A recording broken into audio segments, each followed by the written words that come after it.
প্রিয় শিক্ষার্থী, স্বাগত জানাচ্ছি সিএসএল ট্রেনিং এর অনলাইন ভিত্তিক শিক্ষা কার্যক্রম মেড স্কুলের পক্ষ থেকে বিষয়ভিত্তিক ট্রেনিং প্রোগ্রামে।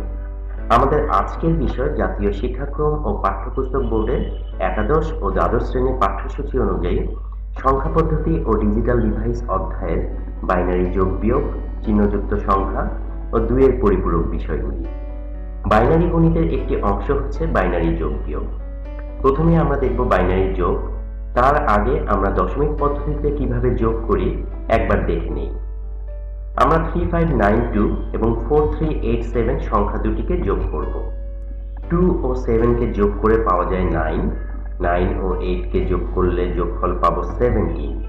লিখব 7, হাতে থাকবে 1। হাতে থাকা সংখ্যাটিকে আমরা পরবর্তী স্থানীয় মানের কলামে লিখব। 153 কে যোগ করলে আমরা পাবো 9 এবং 3 ও 4 কে যোগ করলে পাবো 7। সুতরাং 7979 আমাদের প্রাপ্ত যোগফল। বাইনারি সংখ্যা পদ্ধতিতে দুটি অঙ্কের মধ্যে যোগের নিয়মগুলি আমরা দেখতে পাচ্ছি। 0 এবং 0 যোগ করলে আমরা যোগফল পাবো 0 এবং হাতে থাকবে 0। এই হাতে থাকাকে বলবো ক্যারি। 0 এবং 1 অথবা 1 এবং 0 যোগ করলে আমরা যোগফল পাবো 1 এবং ক্যারি হবে 0। 1 এবং 1 যোগ করলে আমরা যোগফল পাবো 0 এবং ক্যারি হবে 1। ক্যারি যদি 0 হয় সেটা কোনো গুরুত্ব বহন করবে না, তাই আমরা ক্যারি 0কে অগ্রাহ্য বা বাদ দিতে পারি। উদাহরণের মাধ্যমে আমরা বাইনারি যোগটি বোঝার চেষ্টা করি। ধরি আমরা 1011 এবং 0010 কে যোগ করব।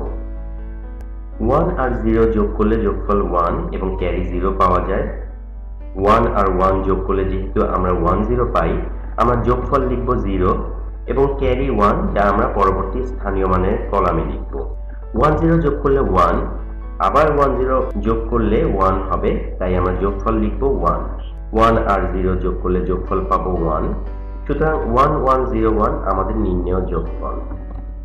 আবার দেখি 1011 এবং 1010 কে কিভাবে যোগ করা যায়। 1 আর 0 যোগ করলে যোগফল 1 এবং ক্যারি 0 পাওয়া যায়।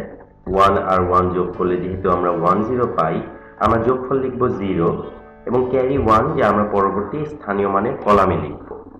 10 যোগ করলে 1, আবার 10 যোগ করলে 1 হবে, তাই আমরা যোগফল লিখব 1। 1 আর 1 যোগ করলে আমরা পাই 10, যোগফল 0 লিখব এবং ক্যারি লিখব 1, যা পরবর্তী স্থানীয় মানের কলামে লিখব। যেহেতু এখানে যোগ করার জন্য আর কোনো অঙ্ক নেই বা ধরে নেই 0 আছে, তাহলে আমাদের যোগফল হবে 1। সুতরাং 10101 আমাদের নির্ণেয় যোগফল। আরেকবার দেখি 1011 এবং 1110 কে কিভাবে যোগ করা যায়। 1 আর 0 যোগ করলে যোগফল 1 এবং ক্যারি 0। 1 আর 1 যোগ করলে যেহেতু আমরা 10 পাই, আমরা যোগফল লিখব 0 এবং ক্যারি 1, যা আমরা পরবর্তী স্থানীয় মানের কলামে লিখব। 10 যোগ করলে 1, আবার 11 যোগ করলে আমরা 10 পাবো, আমরা যোগফল লিখব 0 এবং ক্যারি 1, যা আমরা পরবর্তী স্থানীয় মানের কলামে লিখব। 1 আর 1 যোগ করলে আমরা 10 পাবো, আমরা যোগফল লিখব 0 এবং ক্যারি 1, যা আমরা পরবর্তী স্থানীয় মানের কলামে লিখব। 10 যোগ করলে আমরা যোগফল লিখব 1, যেহেতু ক্যারি 1 নতুন একটি কলামে বসেছে এবং এখানে যোগ করার জন্য আর কোনো অঙ্ক নেই বা ধরে নেই 0 আছে, তাহলে আমাদের যোগফল হবে 1। সুতরাং 11001 আমাদের নির্ণেয় যোগফল। আমরা নতুন আরেকটি নিয়ম লিখে রাখতে পারি।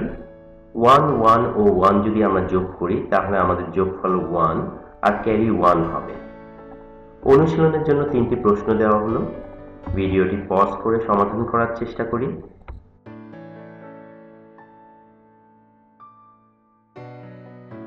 উত্তর মিলিয়ে দেখি আমাদের সমাধানকৃত উত্তরের সাথে মিল আছে কিনা। এখন আমরা দেখব বাইনারি বিয়োগ। বাইনারি সংখ্যা পদ্ধতিতে দুটি অঙ্কের মধ্যে বিয়োগের নিয়মগুলি আমরা দেখতে পাচ্ছি। 1 থেকে 0 বিয়োগ করলে আমরা বিয়োগফল পাবো 1 এবং ধার করতে হবে 0। এই ধার করাকে আমরা বলবো বড়।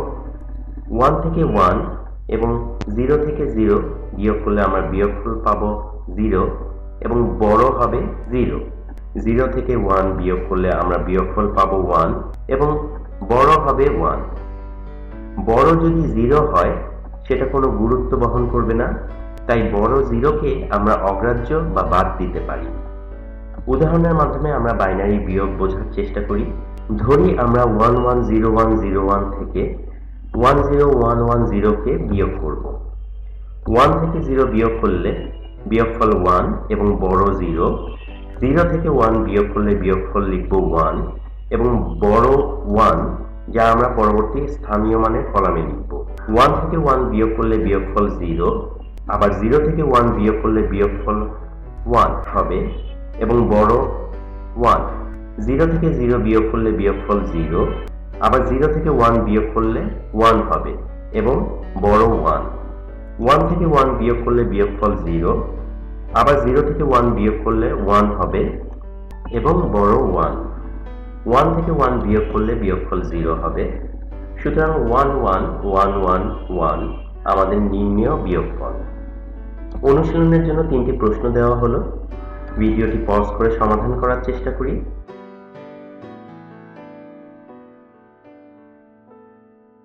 উত্তর মিলিয়ে দেখি আমাদের সমাধানকৃত উত্তরের সাথে মিল আছে কিনা।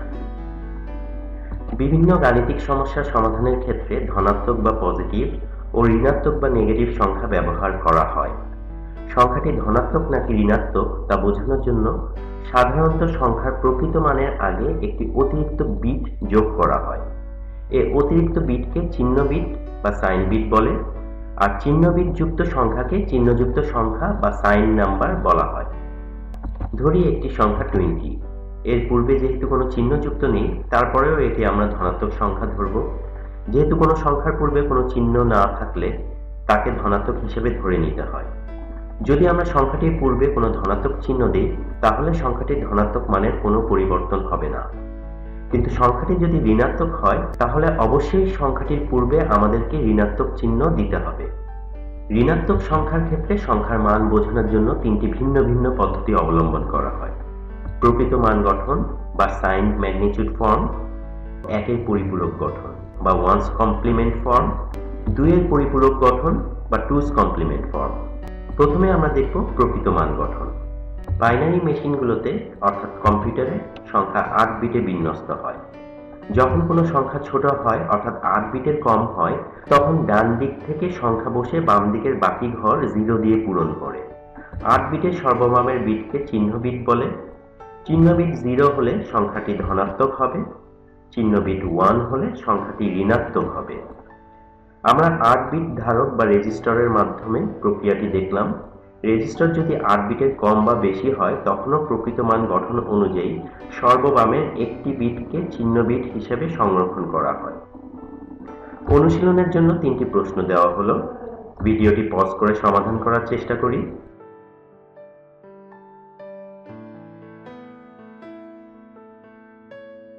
উত্তর মিলিয়ে দেখি আমাদের সমাধানকৃত উত্তরের সাথে মিল আছে কিনা।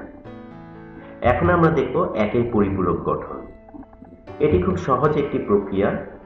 যে কোনো ধনাত্মক সংখ্যার রূপান্তরিত বাইনারি সংখ্যার প্রতিটি অঙ্ককে অপর অঙ্ক দিয়ে অর্থাৎ 0-কে 1 আর 1-কে 0 দিয়ে প্রতিস্থাপন করলে আমরা ধনাত্মক সংখ্যাটির 1-এর পরিপূরক গঠন করতে পারব। অনুশীলনের জন্য 3টি প্রশ্ন দেওয়া হলো। ভিডিওটি পজ করে সমাধান করার চেষ্টা করি।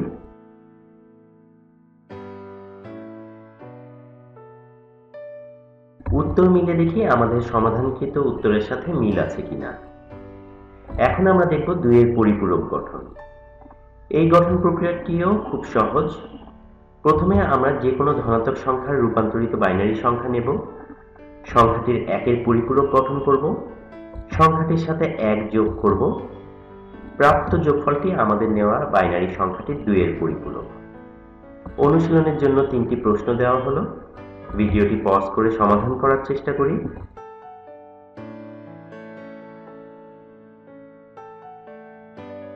উত্তর মিলিয়ে দেখি আমাদের সমাধানকৃত উত্তরের সাথে মিল আছে কিনা। যদিও ঋণাত্মক সংখ্যার ক্ষেত্রে সংখ্যার মান বোঝানোর জন্য 3টি ভিন্ন ভিন্ন পদ্ধতি অবলম্বন করা হয়, কিন্তু 3টি পদ্ধতি সমানভাবে ব্যবহৃত হয় না। সংখ্যার প্রকৃত মান ও গঠন সহজ সরল হলেও জটিল ইলেকট্রনিক সার্কিট বা বর্তনীর প্রয়োজন হয় বলে এই গঠনের জনপ্রিয়তা দীর্ঘস্থায়ী হয়নি। এই গঠনে গাণিতিক কাজের গতিও কম হয়। তাই আধুনিক বর্তনীতে প্রকৃত মান গঠন আর ব্যবহার করা হয় না। একের পরিপূরক পদ্ধতিতে যোগ ও বিয়োগের জন্য দুটি পৃথক বর্তনী ব্যবহৃত হয়, যা প্রক্রিয়াকরণের গতিকে কমিয়ে দেয় কিন্তু বর্তনীর আকার বড় করে দেয়। তাই আধুনিক বর্তনীতে একের পরিপূরক গঠন ব্যবহার করা হয় না। প্রকৃত মান ও একের পরিপূরক গঠনে 0 এর জন্য দুটি বাইনারি মান পজিটিভ 0 ও নেগেটিভ 0 সম্ভব, কিন্তু বাস্তবে পজিটিভ 0 ও নেগেটিভ 0 বলতে কিছু নেই। বাস্তবে শুধু 0 আছে। 2 এর পরিপূরক গঠনে এ ধরনের কোনো সমস্যা নেই। 2 এর পরিপূরক সংখ্যার জন্য গাণিতিক সরল বর্তনী প্রয়োজন। সরল বর্তনী দামে সস্তা এবং দ্রুত গতিতে কাজ করে। এছাড়া চিহ্নযুক্ত সংখ্যা এবং চিহ্নবিহীন সংখ্যা যোগ করার জন্য এবং যোগ ও বিয়োগের জন্য একই বর্তনী ব্যবহার করা যায়। তাই আধুনিক কম্পিউটারে 2 এর পরিপূরক পদ্ধতি ব্যবহার করা হয়। এই ভিডিওটির কোনো অংশ বুঝতে অসুবিধা হলে সেই অংশটি বারবার দেখার পরামর্শ দিচ্ছি। আশা করি এতে করে বিষয়টি ভালোভাবে বোঝা যাবে। যে কোনো প্রশ্ন, সমস্যা বা পরামর্শের জন্য আমাদের সাথে যোগাযোগ করলে আমাদের প্রচেষ্টাকে আরো সুন্দরভাবে উপস্থাপন করতে পারব। পরবর্তী ভিডিওতে আমরা আলোচনা করব কোড নিয়ে। পরবর্তী ভিডিওটি দেখার আমন্ত্রণ জানিয়ে বিদায় নিচ্ছি। ধন্যবাদ।